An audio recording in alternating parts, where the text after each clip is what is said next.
И в этом видео мы разберем, как подобрать стрижку по форме лица, как подобрать окрашивание волос, стрижки и окрашивания для молодых, для среднего возраста. Кому за? Hi everyone, с вами Ева Лорман. И еще к объявлению у меня появилась новая услуга, которая называется сопровождение. Многие мне задают вопрос, как можно покраситься под вашим руководством. Я ввела такую услугу. Что она из себя представляет? Вы краситесь сами или кто-то вас красит, а я контролирую этот процесс. То есть мы с вами находимся в течение всего этого времени онлайн на связи. А также есть услуга подбора стрижки и окрашивания волос индивидуально. Ссылки на все на это в описании и в закрепленном комментарии. Итак, let's go, друзья.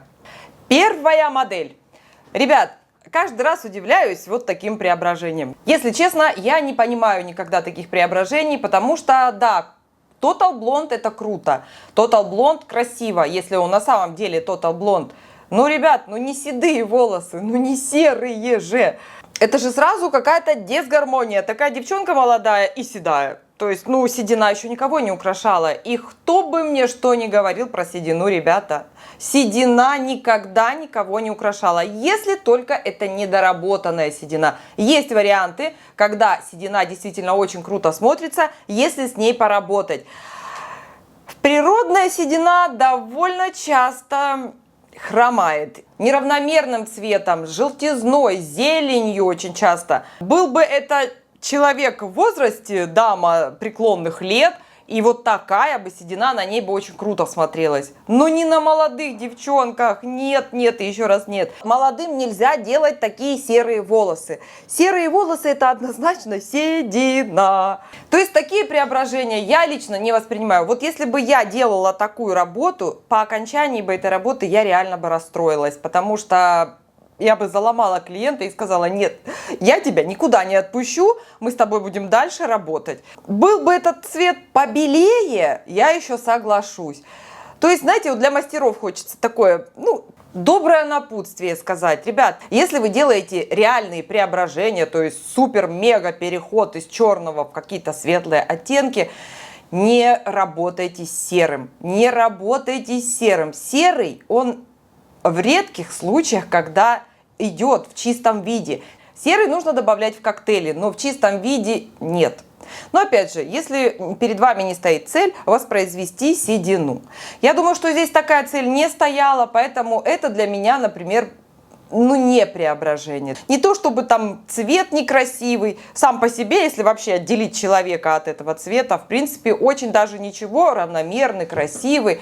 И тем более, что тут и выход из темного, то есть сама работа сделана на ура. Просто вау, вау, вау.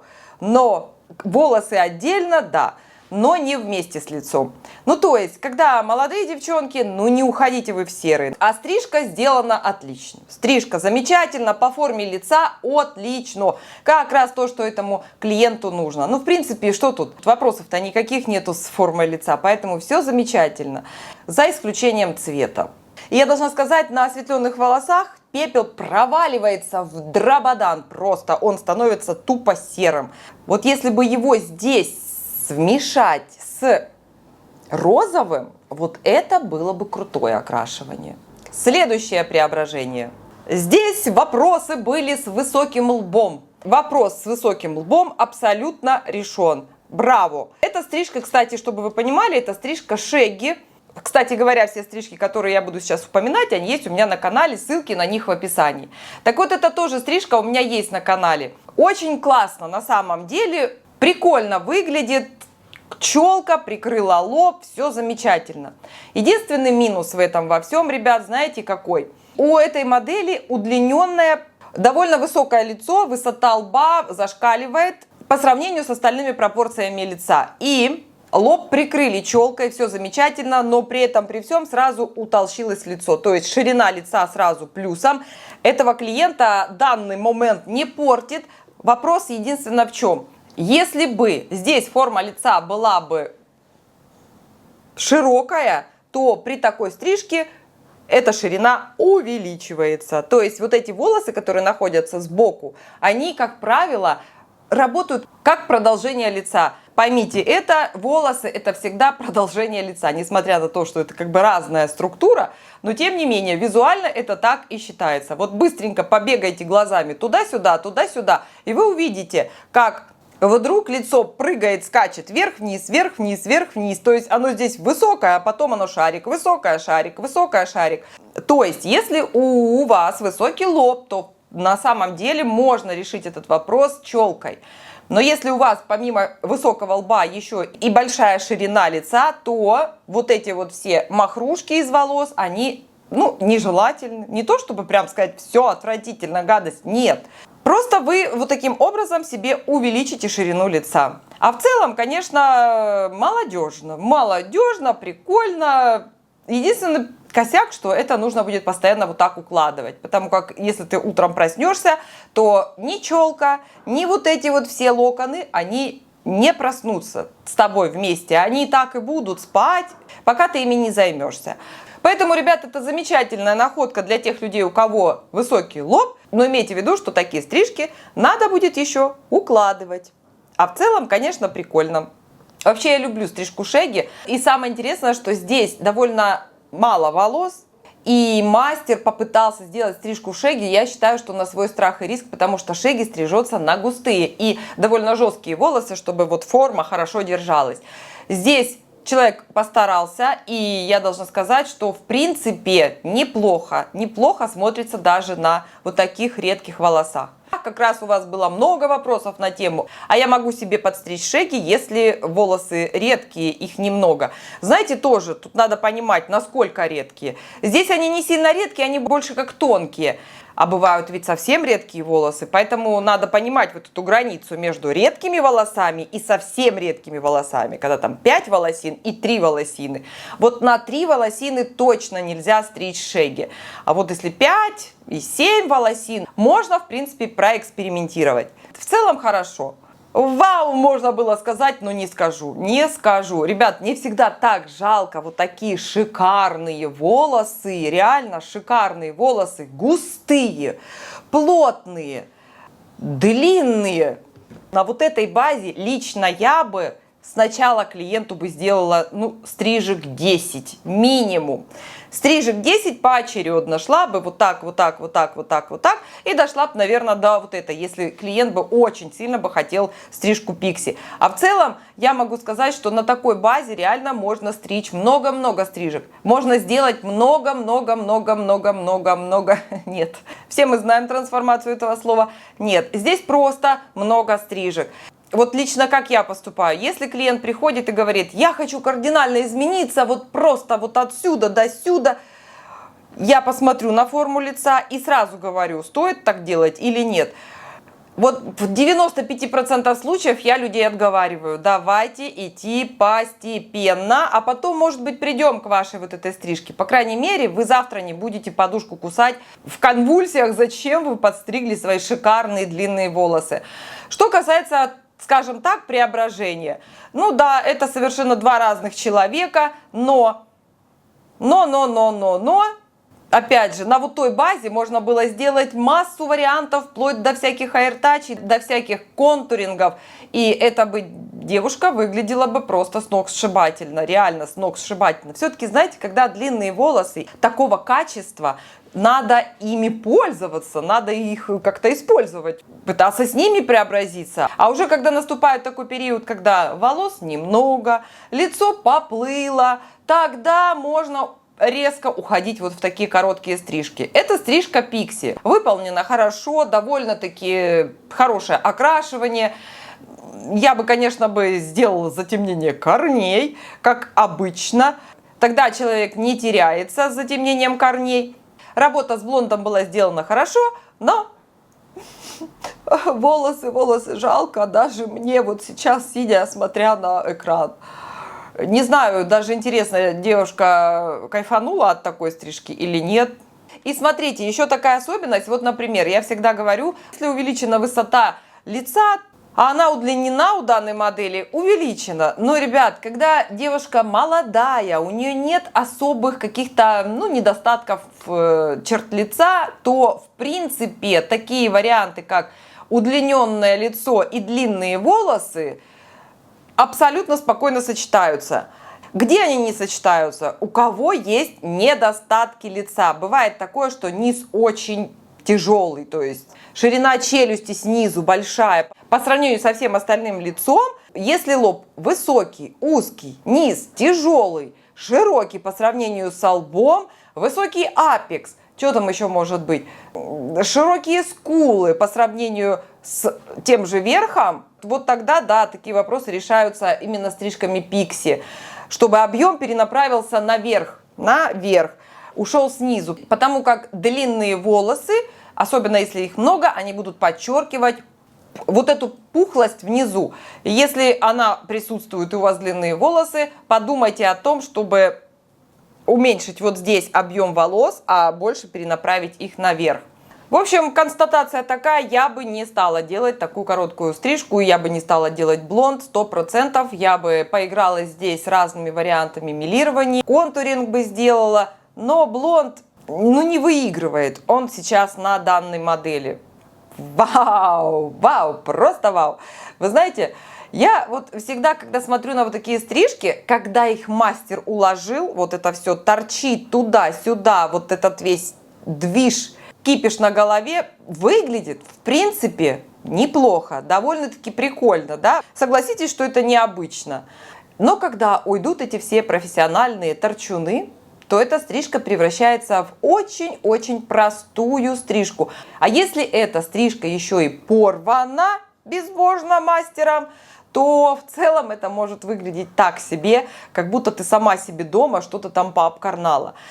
Для такого стиля и имиджа нужно иметь внутренний стержень, чтобы если вдруг кто-то начнет критиковать или вот так будет смотреть на вот это на все, не поймет вот задумки художника, тут надо будет еще иметь силу сопротивляться и продолжать себя убеждать в том, что в целом моя стрижка классно выглядит, мне нравится и все. Если, конечно, клиенту нравится, вопросов нет. Вообще, если разговор стоит нравится, не нравится, но клиент настаивает на то, что может даже ему не идти, то в мастеру лучше не сопротивляться, потому что у нас у всех разное видение всех этих вещей. Мы на клиента смотрим со стороны, а он на себя смотрит и со стороны, и внутренне. Его третий глаз, он еще проецирует на его голову в воображении то, чтобы он хотел получить из стрижки. Очень многие клиенты, как правило, попадают в свой стиль. Бывает, конечно, человек настолько замучен жизнью, что он просто даже не думает о том, что ему пойдет. А люди, которые размышляют, рассуждают, изучают, то, в принципе, они, по сути, неплохо разбираются в подборе для себя стрижек. Например, если взять вот этот вариант, стрижка-то прикольная, да, я уже сказала, чем она закончится, но это надо норовиться самому так еще укладывать, это первое. И второе. Форма лица. Вот понимаете, форма лица данного клиента практически идеальная, без недостатков от слова совсем. Никакого второго подбородка, никаких опущений, птоза нет. Очень приятная улыбка. Приятная, я бы сказала, даже симпатичная леди, которой можно было даже из ее базы сделать что-то прикольное. Единственное, что у нее очень тонкие и редкие волосы. Что бы я сделала ей? Я бы однозначно не уходила бы в такую короткую стрижку. Знаете почему? Потому что изначально она как бы девушка, а уже после преображения она какая-то дерзкая становится. И нужно понимать, человек внутри дерзкий или нет. Он может быть настолько мягкий, что ему не будет комфортно с этой стрижкой. Стрижкой ты показываешь, какой у тебя характер. То есть ты боец, борец или ты пушинка и одуванчик. Поэтому при выборе таких стрижек и вот такого резкого ухода из стиля в стиль нужно тоже понимать внутреннее состояние человека. Стрижка может быть она и ничего, но с психологическим портретом клиента она может не совпадать. А это очень важно, очень важно. Вот я, например, на себе не перевариваю бритые волосы. Я знаю, что мне идут короткие стрижки, я делала себе, и я сама от них просто тащусь и балдею, и мне это очень нравится. И многим людям это единственный выход преображения. Круче просто уже придумать даже сложно. Но Я вот не могу, мои тактильные ощущения, когда я дотрагиваюсь до бритых волос, например, на затылке или на виске, у меня сразу все волосы на теле дыбом поднимаются. Хотя я очень долго в свое время проходила со стрижкой гаврош. Честно сказать, я ее вижу чуть-чуть в другом стиле. И вот сейчас будет, может, неожиданно, но мне кажется, ей бы очень круто была бы химическая завивка с мелированием редким, чтобы были торчуны такие белые. И ее лицо, оно такое кукольное, понимаете, оно Вот как правильно надо подобрать формулировку психотипа этого человека. У нее кукольное лицо. Понимаете, а кукольное лицо, у нее должно быть и кукольная укладка, кукольные какие-то аксессуары на голове в виде волос. То есть стрижка, должна быть тоже кукольная. То есть, чтобы что-то было, такое вот. Ей бы очень круто пошли бы кудри. Пишите в комментариях, как вы относитесь к химической завивке, кстати говоря. Я, например, к ней отношусь очень положительно, прям настолько положительно, насколько вообще можно относиться положительно к химической завивке. И ее многие люди боятся, но я понимаю, почему ее боятся. Потому что очень много людей, которые попали на некачественное обслуживание по химической завивке, и волосы просто могли отвалиться и вообще сильно испортиться. Но если мастер хороший, знает толк в химической завивке, вот на такие редкие волосы, ребят, не бойтесь делать химическую завивку. Она не такая ужасная, как многие могут подумать. Я даже больше вам скажу, в советское время именно химической завивкой лечили разные, какие-то такие проявления на коже головы, которые ничем не убирались. Например, какая-то сыпь, сухость кожи головы, волосы лезли, голова болела.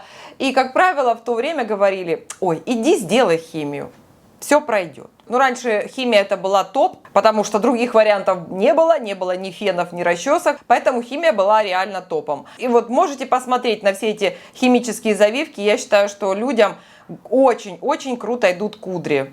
Вот этой девушке однозначно бы они пошли. Следующее преображение. Как же я люблю стрижку гарсон. Ребят, я ее обожаю. Стрижка гарсон. Эта стрижка, она самая стильная, наверное, из всех стрижек, которые есть на планете. Представляете? То есть вот это отсутствие волос, или их небольшое количество в остатке после стрижки, оно преображает очень многих людей. Даже неожиданно может быть.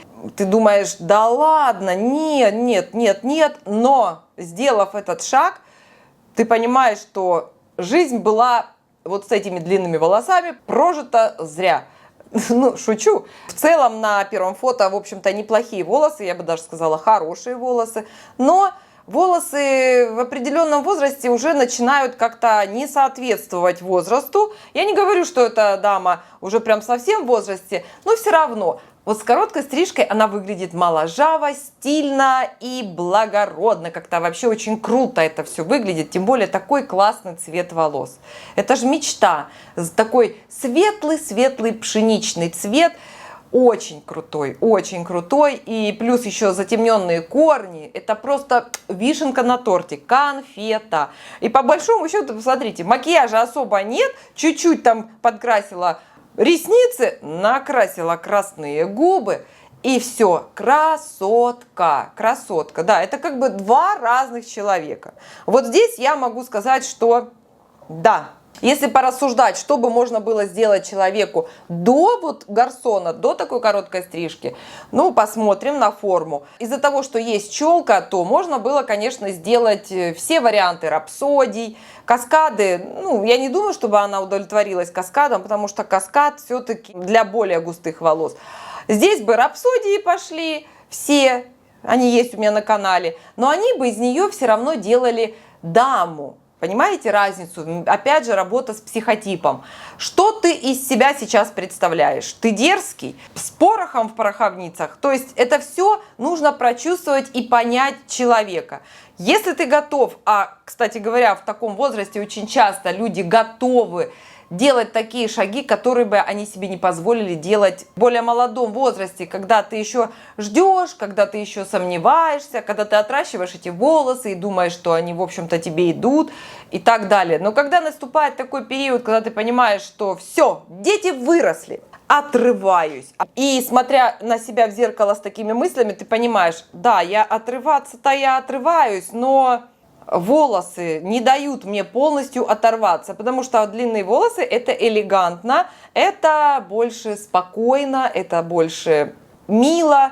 Многие очень-очень любят свои длинные волосы, но когда наступает вот этот момент X, когда ты понимаешь, что ты уже не можешь находиться с такими длинными волосами, потому что это претит твоему сейчас психотипу, твоему новому видению мира. Ты весь такой победитель по жизни, и ты готов достигать чего-то, каких-то высот, ставишь перед собой какие-то новые задачи, неведомые тебе доселе, то есть ты вообще раньше об этом даже не думал.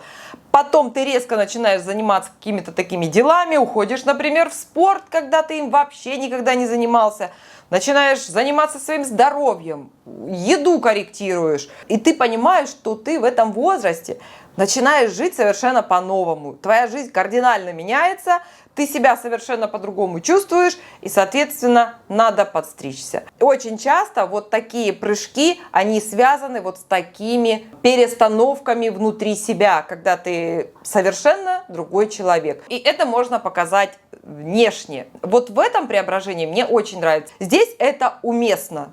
Так, ну что это опять началось? Длинные красивые волосы. Цвет обалденный, шикарный, натуральный. То есть натуральный вперемешку с блондом, но это не серый и не седина. И что получилось в итоге? Седина. Вот если бы это была дама лет 70-80, вот на такой даме вот этот цвет был бы, ну, очень круто, потому что хоть и седина, но красивая, чистая, без всяких пятен. Очень было бы замечательно. Но не в 20 же лет, ребят, ну не в 20 лет. Не надо стремиться уходить раньше времени в седину.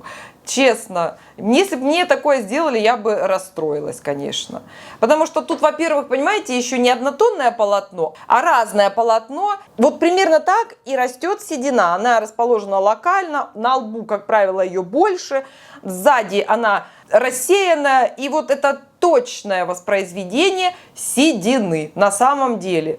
Поэтому лично для меня вот сразу так, ну все, седая, все. По окрашиванию понятно. Теперь по стрижке. Прямоугольное лицо. Прямоугольное. Если учитывать высоту и ширину, то у нее хоть и прямоугольное лицо, но не узкое, то есть не суженное лицо. Такому лицу не обязательно делать вот здесь какие-то объемы. Это первое. И второе, смотрите, прямоугольное лицо, оно не терпит, когда стрижка вот такого же уровня, как и форма челюсти. Такой формой стрижки мы добавляем еще прямоугольности лицу, и в итоге лицо превращается чуть ли не в квадрат. Если сейчас взять, нарисовать обводку стрижки, укладки, то мы получим, по сути, просто квадрат. На первом фото однозначно гораздо красивее. Вот как раз тот случай, когда лучше бы не надо было ничего делать. Поэтому преображение преображению рознь. Та же самая история. Вот та же самая история. Совершенно не понимаю таких людей, которые вдруг резко решили стать, седыми людьми. Я вообще в шоке от такого. Думаю, ну как? Посмотрите на первой фотографии. Там хоть и волосы без укладки, даже с какими-то непонятными желтыми концами, она выглядит девушкой. У нее даже взгляд такой, девушка моложавая, молодая. А где седина? Преображение, как в какой-то страшной сказке или в документальном фильме. Девушка жила, все хорошо, а потом что-то происходит, и она резко посидела. Не изменилась внешне, но резко посидела. В качество окрашивания хорошее. Вот я об этом очень часто и говорю, что многие мастера настолько упираются только в окрашивание, то есть выход из черного. Все. Меня больше ничего не интересует на этой планете. И это все, выход из черного, да, сделали классно, ну как это можно соединить с этим человеком? Тем более по цветотипу этому человеку вообще не идет холодный пепельный цвет. Я должна сказать, что он идет только реально людям в возрасте. Это примерно там 70-80 лет, да. Седина в некоторых случаях может даже украшать, если она красивая. Если она вот такая, например, вот как внизу. Да, может украшать, но не молодых девчонок, не молодых. То есть, если вы уходите резко куда-то в какой-то цвет не свой, то оставайтесь хотя бы в натуральных оттенках. Это будет гораздо правильнее, чем вот это все. Вау, красотулечка, прям конфета. Посмотрите, девчоночка, милашка-примилашка, у нее настолько беленькое лицо, и вот эти натуральные волосы, это натуральные рыжие. На самом деле таких людей на планете не так уж и много, я бы сказала, даже прям мало на планете таких людей. И, как правило, вот я сталкивалась с такими клиентами, у них одна проблема. Они считают себя серыми мышками, несмотря на то, что они немножко рыжеватые. Вот корни, если взять, то они все равно себя считают серыми мышками, потому что они беленькие, волосы у них светленькие, и даже ресницы светлые, брови могут быть светлыми, и они как бы вообще потерялись. И часто при обсуждении с клиентом, что бы вы хотели, они говорят, сделайте, чтобы я как-то стала заметна окружающим людям. Вот это преображение, которое сейчас сделано, девушка сразу стала повзрослее, а это то, что нам надо в 16 или 15 лет, реально получилось. Но по окрашиванию хочу сказать, ребят, вот если вот такой цветотип у человека, вот особенно для мастеров, и вы будете голову ломать, что ему сделать?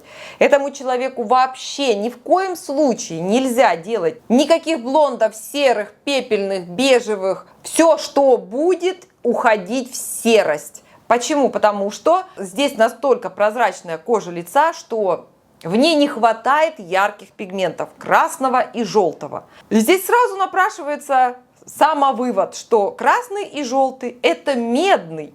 И круче, чем медный, на таких людях я еще никогда не видела. Это идеальное сочетание. Вот этот цветотип, вот эта работа. Замечательно. Очень круто, я прям в восторге. Я обожаю такие преображения. Ну, про макияж молчу, понятно, что макияж добавляет еще какой-то свой шарм. Ну, очень-очень классно, прям максимум.